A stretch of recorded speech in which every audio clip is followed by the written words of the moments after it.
یہ لکڑی کا ٹکڑا 5000 سال گزر جانے کے باوجود اس کی شیپ میں کوئی فرق نہیں آیا تھا۔ نہ صرف یہ تختی اتنے سال گزر جانے کے بعد اپنی اصل حالت میں موجود تھی، بلکہ اس پر ابھرا ہوا ایک نشان اور اس پر لکھے گئے 5 بابرکت نام بھی اپنی اصل حالت میں موجود تھے۔ نامعلوم زبان میں لکھے گئے یہ نام اور اس کے نیچے لکھی گئی ایک تحریر جس کا مطلب کوئی نہیں جانتا تھا۔ ان تحریر کردہ ناموں میں سے ایک نام حضرت محمد صلی اللہ علیہ وسلم کا تھا، جبکہ باقی 4 نام کس کے تھے اور اس پر لکھی گئی اس قدیم زبان کا کیا مطلب تھا کوئی نہیں جانتا تھا۔ آخر روس کے آرکیولوجسٹ نے جب اس تختی پر ریسرچ کی تو یہ جان کر حیران رہ گئے کہ اس تحریر کو اس زبان میں لکھا گیا ہے جو زبان بہت وقت پہلے ہماری زمین پر بولی جاتی تھی۔ سال 1953 میں روس کی گورنمنٹ نے اپنے ماہر سائنسدانوں کو اس زبان کو جاننے کا ٹاسک دیا۔ پورے 8 مہینے اسٹڈی کرنے کے بعد آخرکار روس کے آرکیولوجسٹ نے ان ناموں اور اس تحریر کا مطلب جاننے میں کامیاب ہو گئے، اور جب ان ناموں اور اس تحریر کا مطلب انگلش زبان میں شائع کیا گیا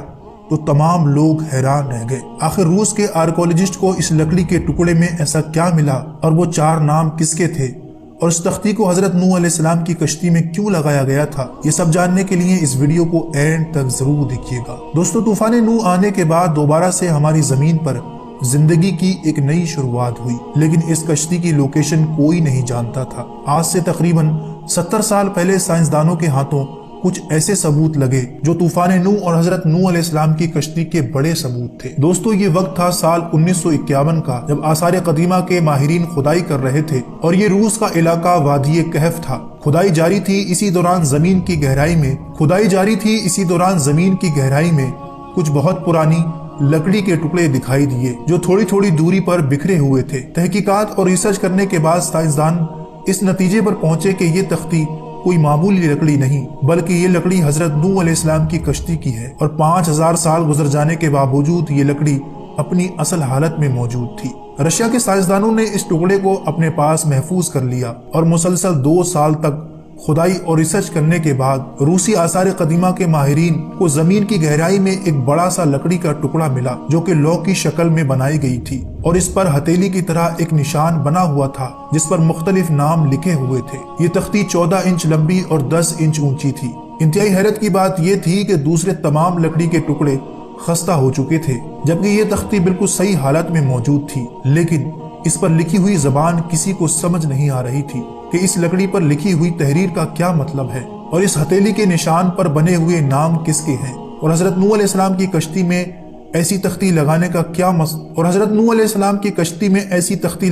کیا مقصد ہو سکتا ہے۔ ان تمام سوالات کے جواب حاصل کرنے کے لیے روس کی حکومت نے 7 لوگوں کی ایک ٹیم تیار کی۔ اس ٹیم میں آثار قدیمہ کے بہترین آرکیولوجسٹ اور ہسٹورین شامل تھے۔ تختی پر لوگوں نے 8 مہینوں تک کام کیا اور ریسرچ کرنے کے بعد اپنی رپورٹ شائع کی، جس میں یہ تختی حضرت نوح علیہ السلام کی کشتی کے ملنے والے دیگر حصوں میں سے ایک تھی۔ یہ اتنی ہی پرانی تھی جتنی حضرت نوح علیہ السلام کی کشتی۔ اس تختی کی سب سے حیران کرنے والی بات یہ تھی کہ اس پر لکھی ہوئی تحریر اور نام بآسانی پڑھے جا سکتے تھے۔ یہ تحریر شامی زبان میں تھی جسے اللغات کہا جاتا ہے، اور اس تختی کو حضرت نوح علیہ السلام نے طوفان آنے سے پہلے اپنی کشتی میں رکھ دیا تھا۔ ایسا اس لیے کیا گیا تھا تاکہ اس تختی کی برکت سے حضرت نوح علیہ السلام اور وہ کشتی طوفان سے محفوظ رہیں۔ ان تحریروں کو انگلینڈ کی مینچسٹر یونیورسٹی کے پروفیسر میکس ایو نے انگلش میں ترجمہ کیا، جو پرانی زبانوں کے جاننے کا پروفیسر تھا۔ اصل میں اس تختی کے اوپر ایک دعا لکھی ہوئی تھی جس کا ترجمہ کچھ یوں تھا: اے میرے خدا،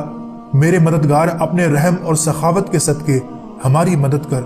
ان مبارک ہستیوں محمد، ایلیا، شوپر، شپیر اور فاطمہ جو کہ عظیم اور بابرکت ہیں، جن ہستیوں کے لیے یہ کائنات بنی، ان کے مبارک ناموں کے خاطر ہماری مدد کر، بے شک تو ہی سیدھا راستہ دکھانے والا ہے۔ دوستو، آپ سوچ رہے ہوں گے کہ محمد صلی اللہ علیہ وسلم کے ساتھ لکھے ہوئے یہ 3 نام ایلیا، شاپر، شپیر کس کے نام ہیں؟ تو آپ کو بتاتے چلیں کہ شامی زبان میں ایلیا علی کو کہتے ہیں، جبکہ دوسرے 2 ناموں کا مطلب حسن اور حسین ہے، اور اس تختی کو کشتی میں لگانے کا مقصد حضور صلی اللہ علیہ وسلم کے نام کی برکت سے اللہ کی مدد اور حفاظت کو حاصل کرنا تھا۔ دوستو، اللہ تبارک و تعالیٰ نے انسانوں کی ہدایت کے لیے دنیا میں 1,24,000 انبیاء اور پیغمبر مبعوث فرمائے، جن میں سے ایک نبی حضرت نوح علیہ السلام بھی تھے۔ آپ نے 900 سال تک اپنی قوم کی تبلیغ فرمائی اور لوگوں کو اللہ کی وحدانیت کی طرف بلایا، لیکن صرف 80 لوگ ہی آپ پر ایمان لا سکے۔